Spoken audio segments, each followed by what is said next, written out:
back to the season finale of Who Wrote It? I can't believe we've made it this far, and boy, you guys sure have been a great crowd. It's been such a pleasure spending this time with you. All right, well, before we get into our very last author, we need to go ahead and touch base on who wrote last week's book. So we're going to go ahead and bring out our resident theological scholar, Margaret. Margaret, come on out here with me. Oh, my stars! Look at you! Wow, Margaret, you look so different. Hang on, Gertrude. Before we go any further, guess what? What? You can call me Maggie. Oh, hey, praise be! This is just the most wonderful news. I knew we were best friends. That'll be a best forever, you and me, Margaret, Maggie. Look, we even got like matching coats. Yeah, look how sparkly you are. Oh, Gertrude, your life just looked so fun and just so cool that I want to be just like you, Gertrude, and so...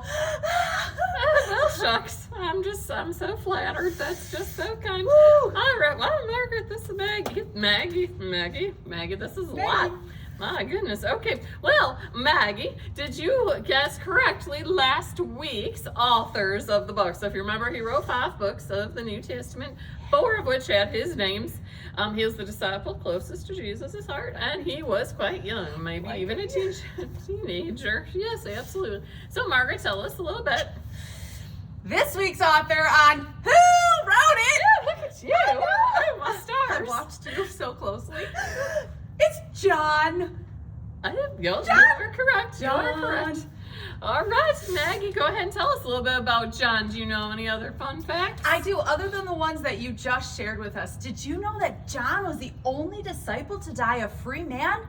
Yep, he did not die a martyr's death. Nope. Well, that John, he had quite a story to share, didn't he? For sure. All right, folks. Well, now we've just come to the end, and as I always say, it's not time to say goodbye, it's just time to see you later, so that's okay.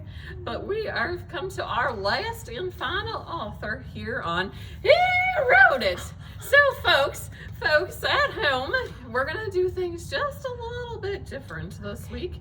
I'm gonna go ahead and give you those clues, and then we're gonna go ahead and send it to commercial break while you think about who the author might be. And then when we come back from commercial break, we're revealing the answer right here, right now, right today. Yes, Maggie. Oh, this is exciting. All right, so your clues for this week are... Hang on a second, I got this, okay? I got this, Gertrude. I've watched enough of you to know how to do this. All right, here we go. Take it away, Maggie. Okay, this author... Woohoo! Oh my goodness, I'm so nervous. This author... This first clue is one of my favorites because it is my favorite number. As you know, I was born on the 13th, and this author wrote 13 books in the New Testament. Whoa! There we go. We finally got to the clue. He must have had quite the sore hand. Oh my goodness. Okay, so 13 books in the New Testament, most of which were epistles or letters. Yep, that's the style he wrote. Like, dear friend, I'm coming to visit. Am I? In fact, probably if this guy was alive today, we'd be getting a letter. Oh, that's exciting. Well, maybe. But this author also wrote mostly to churches and pastors of his time. Ooh. So yeah, he was kind of just, here it is. Like, yeah, okay. All right, got it? Can I have that back? Thank you, Maggie. Thank you.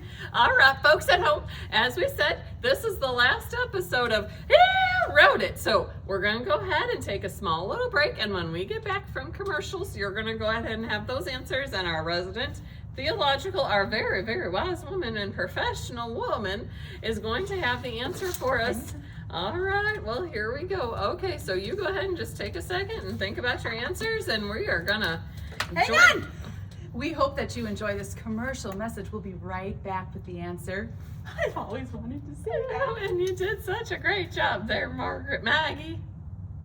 Cremettes, bringing your family delicious meals in minutes. Shrimp Delight recipe in current women's magazines. Doesn't your recipe deserve cremette? Folks, welcome back to the season finale of Who Wrote It? As we said, we're going ahead and revealing the big last answer this episode right here, right now. So, resident theological scholar Maggie, why don't you go ahead and tell us what's the answer to this week's author? Guess what? If you guys are as smart as me, which I know you are, because we've spent a lot of time together, the answer to this week's Who Wrote It is Paul! Oh my Yeah, we even sing. Paul. Wow. Oh my gosh. You know what? Paul is just an amazing example of how God can use anybody in life to spread the gospel message. Because guess what? Paul used to be Saul, and Saul persecuted Jesus and anybody who liked Jesus. So guess what? God said we're gonna deal with that. And he changed. Yeah, he changed him. He changed. He's a changed man. He's a transformed man. Saul to Paul, and Paul just took it away from there, just like you are, Gertrude. Oh, well, yes, you are correct. Well, yes, you are right. This week's author was the Apostle Paul, who did so many wonderful things after he had done so very many horrible things. But folks at home, were you also able to guess Paul? We hope so, because you have been fantastic players on this round of Who Wrote It? And it has just been our just sincerest pleasure to spend this time with you looking at the different authors of the Bible. So from Maggie and me, Gertrude, thank you for joining us on Who